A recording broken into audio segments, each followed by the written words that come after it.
Welcome to TCCC Plus Day 2, Module 3, Massive Bleeding Reassessment. Here we will cover rebleed recognition, tourniquet conversion and replacement, and the time limits. In the initial March assessment, we will have stopped any major limb bleed with a tourniquet and may have already converted it. Over time, however, the bleed can come back. Tourniquets settle and loosen with movement. Clots fail in the cold. Rough handling can restart a bleed. You may see wound packing start soaking through, and the tourniquet may just be a loose venous constriction band, not stopping arterial bleeding, but causing venous blood to gather in the injured limb. Furthermore, a tourniquet that is no longer needed has a cost of its own, the limb. This skill wasn't commonly trained for 20 years, but it is now the one that saves the limb, taking the tourniquet down when you safely can. This means the mindset shifts from apply to maintain, from act to reassess. In the initial March run, we act quickly and on instinct, not thinking too much, and save lives with immediate measures. In the PFC phase, we observe, reassess, and think before we act. Making use of decision aids like telemedicine is also not only allowed but actively promoted.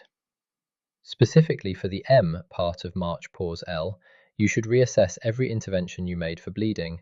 At the very minimum, reassess any tourniquet. The tourniquet you applied under fire may not be the one the casualty needs an hour later, so always have a plan to convert or replace a tourniquet. When we have identified the 5 times to reassess a casualty, we should ask 5 questions, and these 2 groups of 5 will be a red thread through the PFC classes. The 5 questions are: stable or unstable, sick or not sick, better or worse, what is different from last time, and what am I going to do about it? For bleeding, question 4 catches the slow rebleed before the pressure ever drops. The first point of a reassessment is to see the restarted bleed, either directly by seeing soaking or pooling of blood, or indirectly by a worsening casualty with faster breathing, confusion, cool and pale skin. At the same time, we can also consider the quality and indication for the tourniquet. To repeat, after checking that there is not any obvious major bleeding, recheck the interventions. Recheck the tourniquet. Is it tight, visible and uncovered? Is it still required? Is it in the right place? And recheck the dressing. Is it soaked through and applying enough pressure? A common problem when reassessing is the loose tourniquet trap.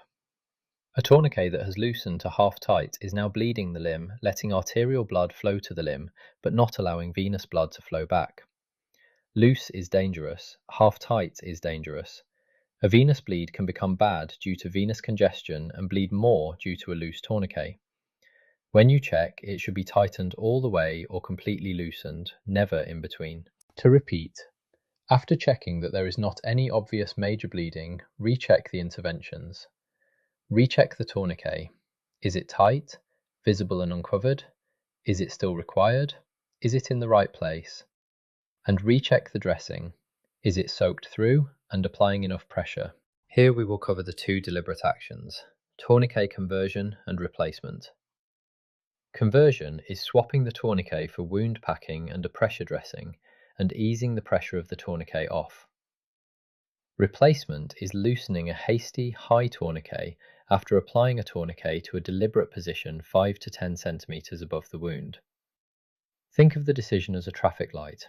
Green, stable casualty, bleeding controllable another way, time and a free pair of hands. Amber, convert with caution and a plan, ready to put it straight back. Red, shock, an amputation, no way to monitor, about to move, or a tourniquet that has been on a long time. Leave it and resuscitate first. This illustrates the green, amber, red decision-making process. Green, within the window and otherwise safe, so you may convert. Amber, convert only with a staged safety net and close watching. Red, amputation, shock, no monitoring or a move imminent, so leave it for hospital.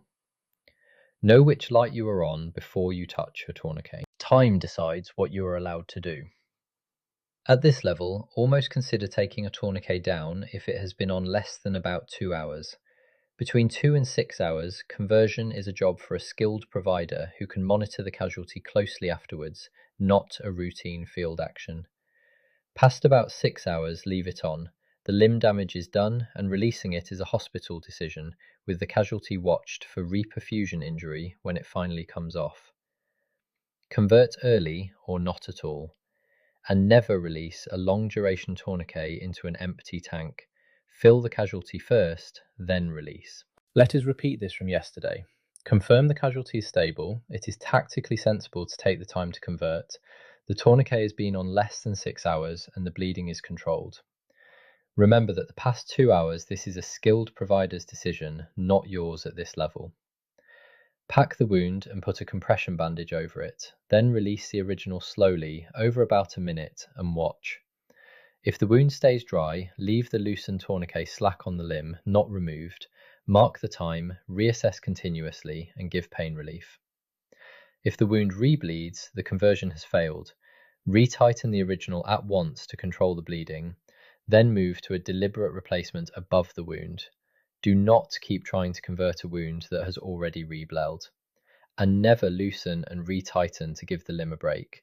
You cannot reset the clock, and each attempt only adds an insult. There are enough examples of casualties being killed by that practice in previous NATO literature. Note that you can have a staged and prepared deliberate loose tourniquet placed before loosening the high and tight tourniquet, allowing for replacement if conversion fails. Let's recap. Bleeding kills first, and it can kill later. Reassess on a cycle, after every movement, after every change, after every intervention, and at handovers. If it rebleeds, retighten the tourniquet, add another, repack or add pressure. Convert within the window with a staged safety net, or leave it for hospital. Thanks for watching Module 3 of the TCCC Plus course, Day 2, Massive Bleeding Reassessment. Next up is Module 4, Airway.